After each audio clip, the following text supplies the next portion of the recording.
So good to be here with all of you. And you know, this is Bible Nerd Sunday. This is where I like to get into kind of the deep waters. You know, they did a study of the Bible. They found that the more people believe in the Bible, the more theologically rigid and conservative they are.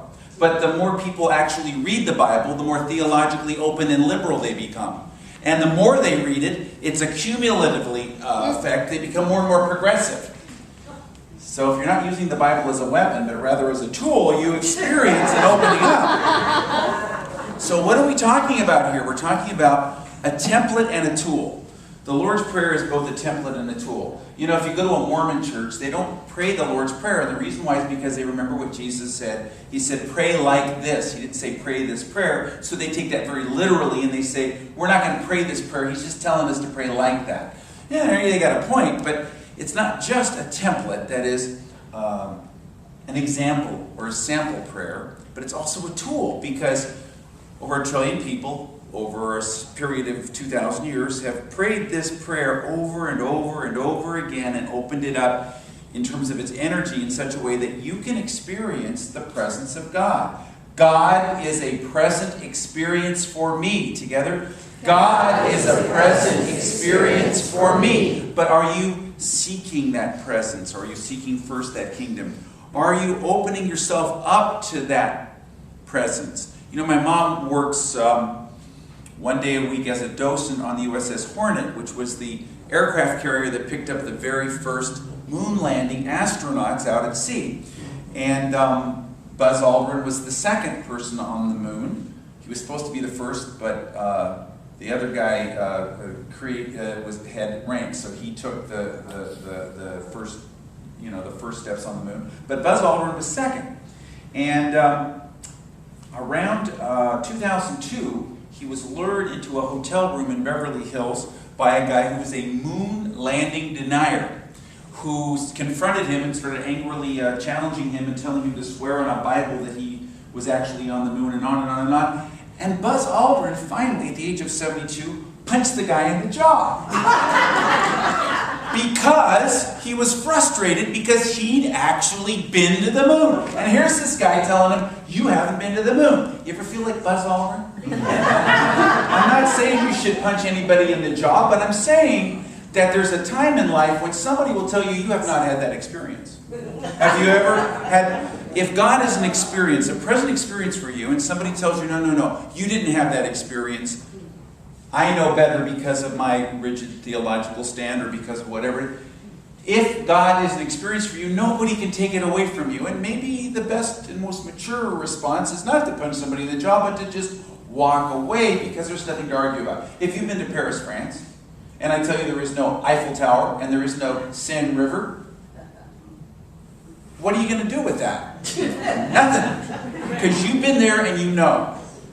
And so the Lord's Prayer exists to open you up to an experience of God. And it can open you up to an experience of God like nothing else, because of the thought form that's built there. How many of you have ever, Catholic or not, have ever experienced something, a presence, in a cathedral? In a cathedral. I mean, raise your hand if you have. I mean, I've walked into cathedrals, and I'm not, I was raised in unity, but there's an energy there. Why? Because people at various levels of consciousness have prayed prayers and have brought their best intentions to that place and built an energy. The only place I didn't feel that was in Cusco, Peru, and then I found out later that the cathedral in Cusco is where they did a lot of really bad things and killed the king of the Incas and all kinds of stuff. So, the energy wasn't good there. But anywhere else I've ever been, where there's been a build-up of energy and thought and prayer, and the Lord's Prayer is one of these great experiences that we can tap into.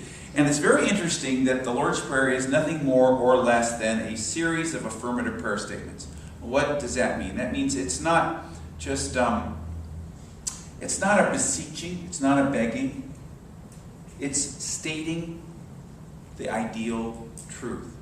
The Spindrift study was done in this area, actually, where they did different types of prayer, and they were using little petri dishes of yeast cells, and they tried to see what was the effect of various types of prayer on the yeast cells. Could they make them grow or whatever? And they found, and somebody was actually part of that study of the first service and talked to me on the way out and added an additional category, which I didn't know about. She said the worst results, where the cells just died off, was when you ignored them. You just went into denial and didn't deal with them. But the other negative result was when people begged and beseeched. You know, that kind of begging prayer, you know. And it actually had a negative result on the yeast cells. Then there was actually a very good positive result when people did traditional petitional prayers. That is, asking God for what it is you want. And there's nothing wrong with that, but it's a primitive form of prayer. My old mentor, Dr. Mary Allen, who wrote Explorer's Odyssey, calls it, speaking of God, you poke it with a stick and it spits in your eye. Meaning, I'm going to do this thing and then I'm going to get this result. I call it the gumball machine. I put it in my quarter, I turn it, and I get to pick out what color gumball. And that is a certain primitive level of prayer. It has a certain effect. It's not wrong, but it is very limited. You poke it with a stick and it spits in your eye. I know it sounds terrible, but it's funny. Come on. Then there's another level. There's another level, which is the affirmative prayer. And in the affirmative prayer, you are stating the truth. And you're aligning with that truth. And they found that it had much, much better results. It had the second best result, but the best result was silent meditation. Silent meditation beyond all form. But you know, you've got to get there. How do you get into that silent meditation beyond all form, which you have an experience of God? You can do it through the affirmative prayer statements, and then gradually you build yourself into that consciousness that opens up a possibility of something greater, something higher. So, the Lord's Prayer. It was really given in answer to our request of the disciples, how should I pray? And Jesus said, when you pray, don't be like hypocrites, play actors, literally. Because they love to pray standing in synagogues on the street corners to be seen by others.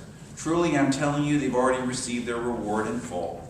But when you pray, go into your closet or room, close the door, and pray to your Father who is unseen. Then your Father who sees what is done in secret will reward you. And when you pray, don't just babble on and on like ignorant people, pagans, for they think they'll be heard because of their many words. Don't be like them, for your Father already knows what you need before you ask Him. There's a couple of things here. One thing is there's that closet, and I've shared before that in the Holy of Holies, in the temple in Jerusalem, there was the Ark of the Covenant. And the temple in Jerusalem had at its very center this room with no windows that had the Ark of the Covenant, and they believed the presence of God was in that room. In fact, they believed it so literally that only the high priest was allowed to go into that room for that year, and if anybody else went in and opened up the Ark, they would perhaps, they felt, be vaporized like Raiders of the Lost Ark. I mean, they really had the belief system around that. And in a middle class or higher home in Jesus' time, they would build a little room in the middle of their house. It was just like the temple in Jerusalem, a little room that had no windows or doors, except for to get in there. And it was used for prayer. It was quiet, it was dark, and you would retreat in your closet and close the door. It was called the closet, but it was literally a prayer room. Now, what are you doing to retreat and to move into that silence in your life every day? Most of us don't have a special room for it. For some of us, it's our hammock in the backyard. Maybe it's literally the water closet because it's the only room you can get any privacy in. It might be. You know, I just got a smartphone, and my smartphone, I can't get it to stop. And if anybody can help me with this, I'd appreciate it after the service. I can't get it to stop, even though I've turned off all the sounds. Anytime I receive an email, it goes, droid. You know, I'm meditating, I'm going, droid. You know, so what are you doing to unplug from the technological world? You've got to do this. Go into your closet and close the door and experience that wholeness that exists beyond space and time. Remember, I've shared that when my mom worked in prayer with my sister's healing for her birth defects, she didn't outline the specific healing. Instead, she was affirming the wholeness that exists beyond space and time. Getting in touch with, through affirmative prayer, an ideal truth. And then he says, don't go babble on and on like the pagans do. And pagans simply meant the people that live out in the countryside, meaning the backwards people. Don't think that you're going to affect anything through your methodology. You know, I was just at the INTA, International New Thought Alliance Congress, and there you find unity people, divine science people, religious science international people, United Church of Religious Science people, Kriya yogis, different people from different organizations who all have this idea of new thought in common. We'll have that movie at 1 o'clock talking about the connections between these organizations. But one thing that I shared while I was there, because people really get hung up on methodology. They think by their vain repetitions and their many words, babbling on in their various forms, that they get the job done, but instead it's a quality of heart. And I shared that I had a church once, which was a unity church, but within the unity church there was a United Church of Religious Science group and a Religious Science International group. Now the United Church group believed in 5-step prayer treatment. The Religious Science International group had the same philosophy, but they believed in 7-step prayer treatment. And so I told them, you know, it's not the methodology, whether you're doing Kriya Yoga or whether you're doing unity prayer or whether you're doing, you know, I had a religious science minister who lived in my building, and we would pray together if she was praying with me, or we would do treatment together, because that's what she called it, or together we'd call it pray or tray. You know, it's all one thing regardless. But what I told them was this, that I was in that church and people would walk up to me and they'd say, well, how come those people are doing 5-step treatment? I don't know. How come those people are doing 7-step treatment? I don't know. And the young people go, how come those people are doing treatment? I don't know. It's not the methodology. Jesus is trying to say, keep it simple, let it be from the heart, and let it be direct. And then he went in to what we call the Lord's Prayer. Now, understand that the Lord's Prayer, as we sing it and pray it, is in Elizabethan English. How many of you have ever gone to or watched a Shakespearean play? Raise your hand. Good luck with that. What I do is when I am watching a movie of a Shakespearean play, I put on closed caption for the hearing impaired so that I can read it, because I get a second go-around, a second chance to get it right, because the meanings have changed. The Lord's Prayer, as it's been given to us, is really incomprehensible. And also, a lot of the meanings have been lost to translation, they've been lost to historical accuracy. We don't understand what they mean. So let's talk about what it means, and then I would suggest that you take this method and take the affirmations of each line, take it within, and open it up. I've spent as much as 2 hours meditating on just these 50 words.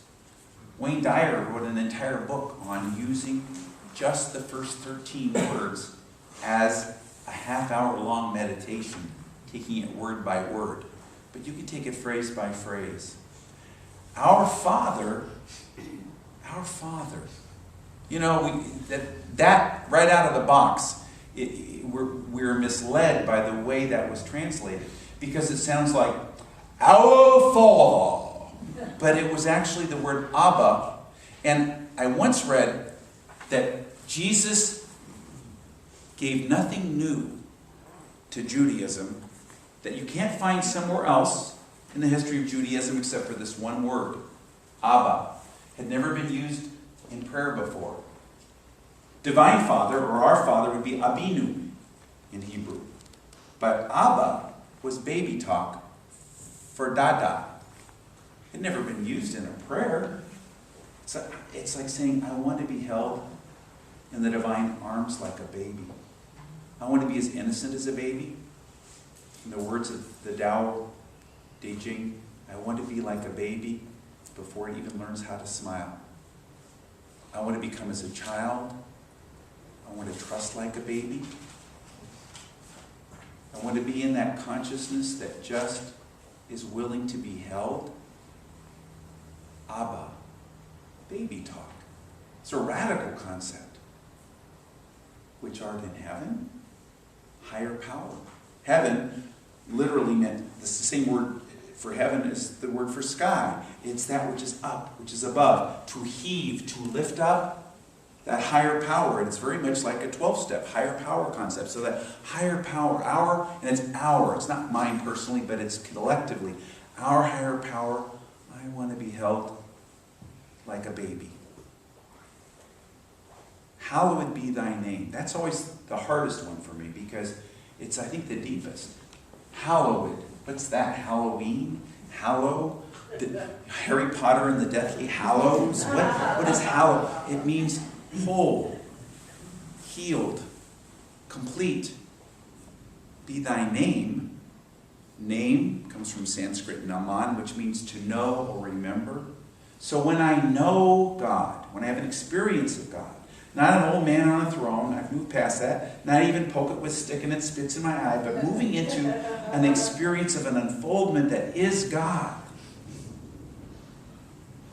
I experience wholeness. If you want healing, if you want harmony, if you want prosperity, if you want an awakening, wholeness will result. Your answer will come to the extent that you open up to that higher reality, which is an experience. God, the I am that I am, the verb to be, I shared that last week, that constantly is moving and pushing out and evolving through all of us. And it's an experience that cannot be argued about. You can't argue with an experience. You say, well, I've never had an experience.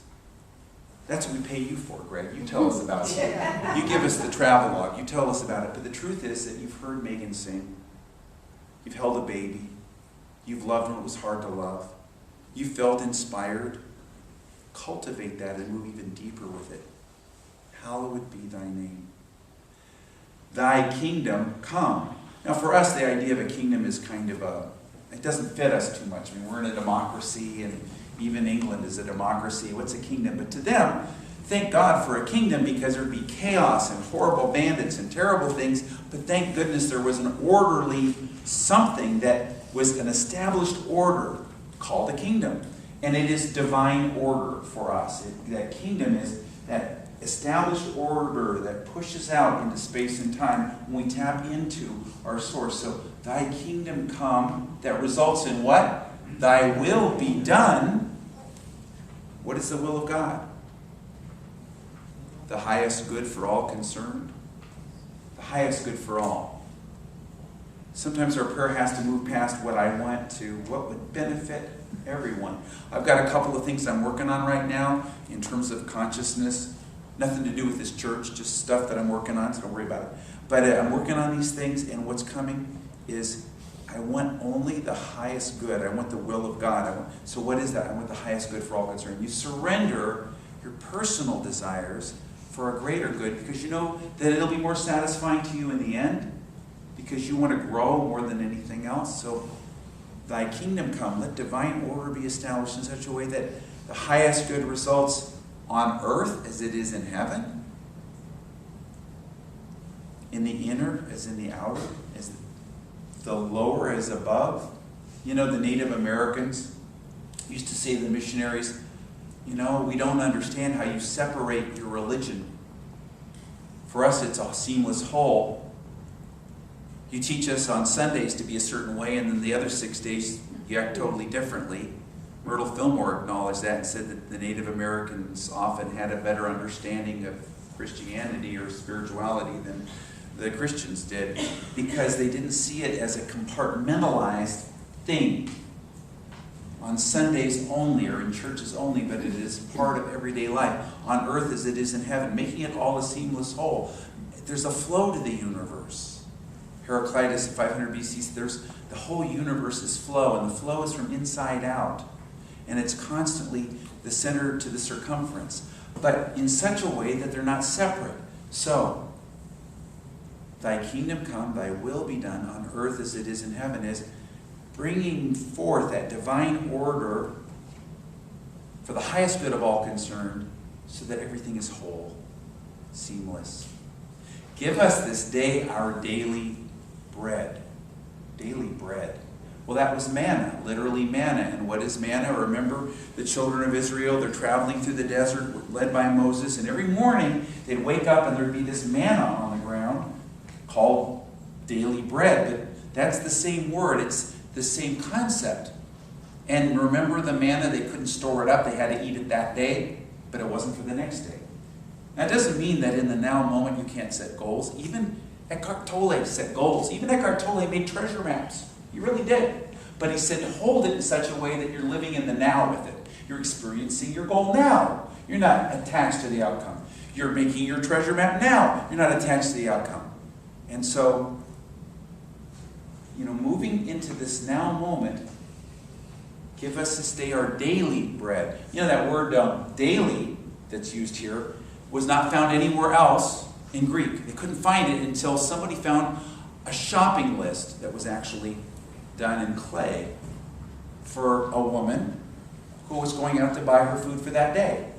And that was her daily list. And that was the only other time they ever have found that word that is translated daily as in daily bread. In other words, it's the food for the day. And they didn't have refrigeration, so you bought the food that day, you ate the food that day. That doesn't mean, Charles Fillmore once said, don't make a rainy day fund because you're creating a rainy day. Make an opportunity fund, it's okay, but don't, out of fear, think, I want food for the future. Instead, be in the now moment. Be in the present and trust that you are spiritually fed in this moment, receiving that daily bread.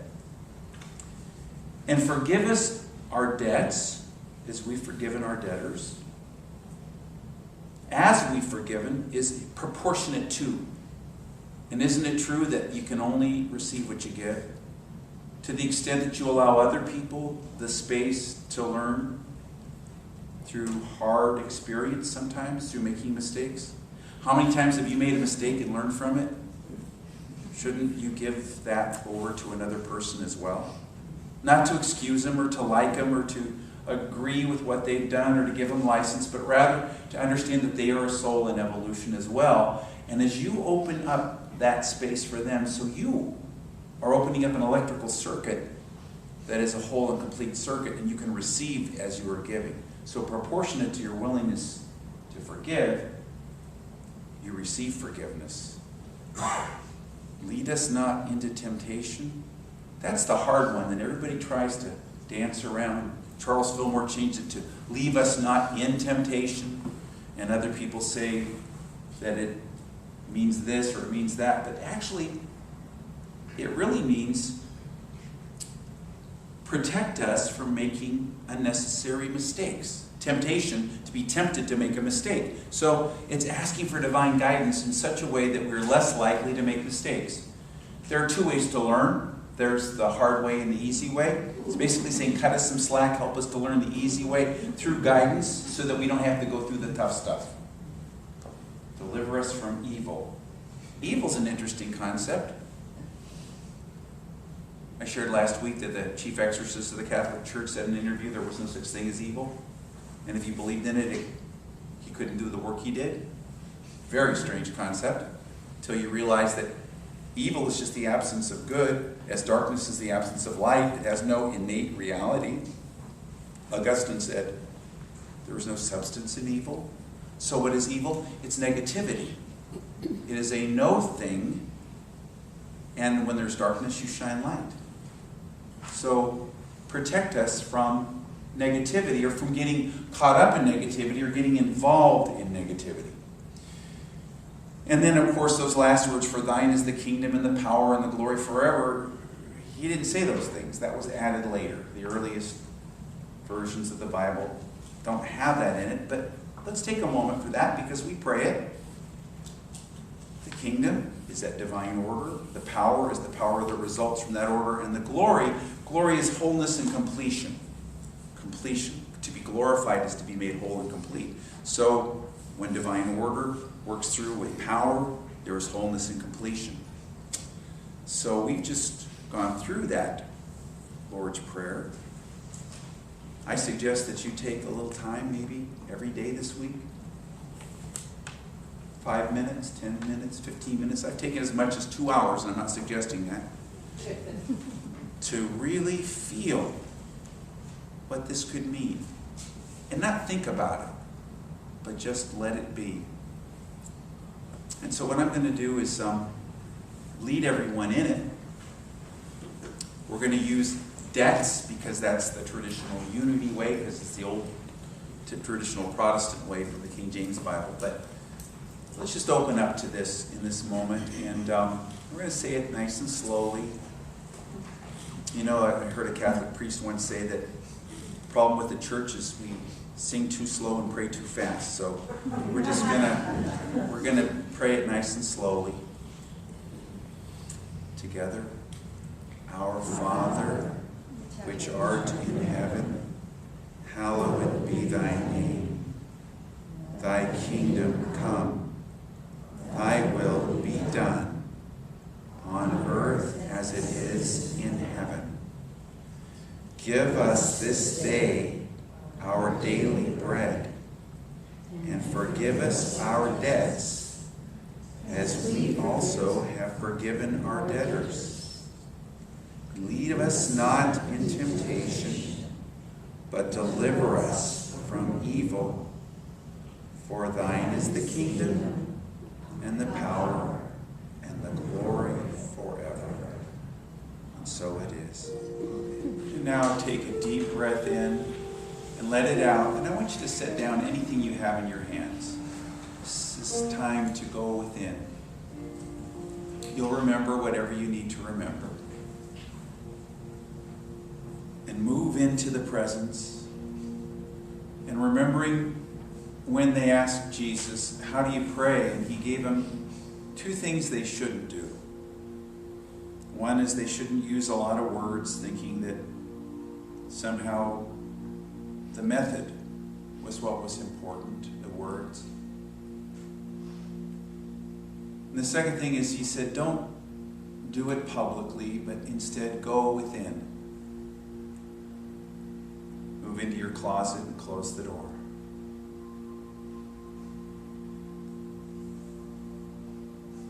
And then he gave them these words, 50 words of affirmative prayer.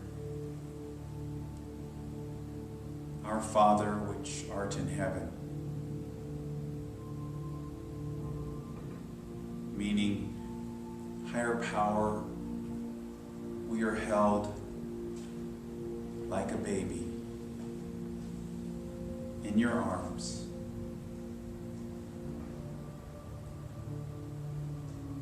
Feel that trust.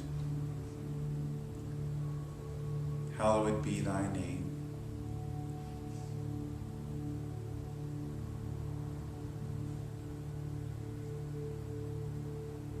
As we know you, we are made whole. Thy kingdom come. Thy will be done, on earth as it is in heaven. Let your divine order work out for the highest good of all concerned, bringing about wholeness, so the inner and the outer are one.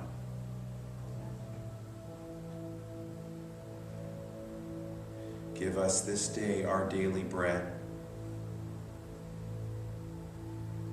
Feed us in the now moment, spiritually, meeting our every need. Forgive us our debts as we also have forgiven our debtors.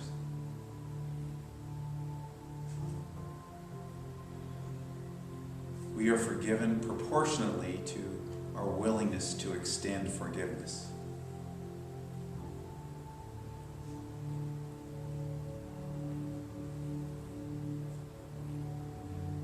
Leave us not in temptation. Lead us not into temptation. Simply means save us from making unnecessary mistakes. Through the mechanism of your divine guidance, let us be protected in this way. But deliver us from evil.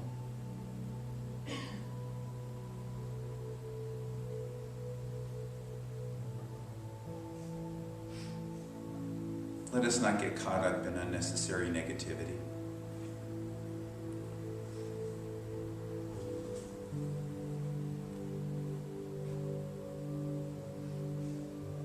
And although there's no evidence that he said these words, for thine is the kingdom and the power and the glory forever. means as this divine order works out powerfully, all things are complete and whole in the now moment, beyond time.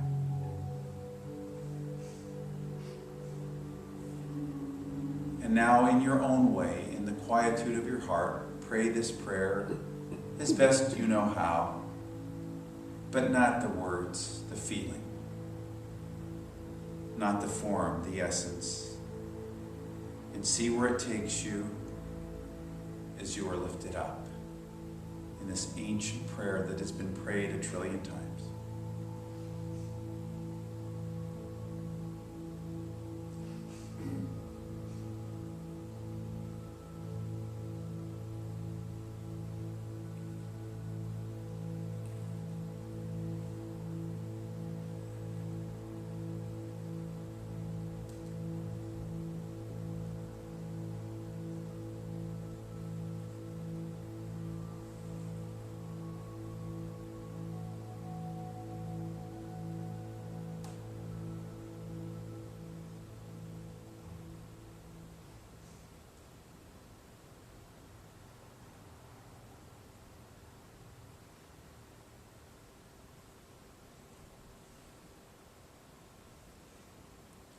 Thank you, God, that there is already established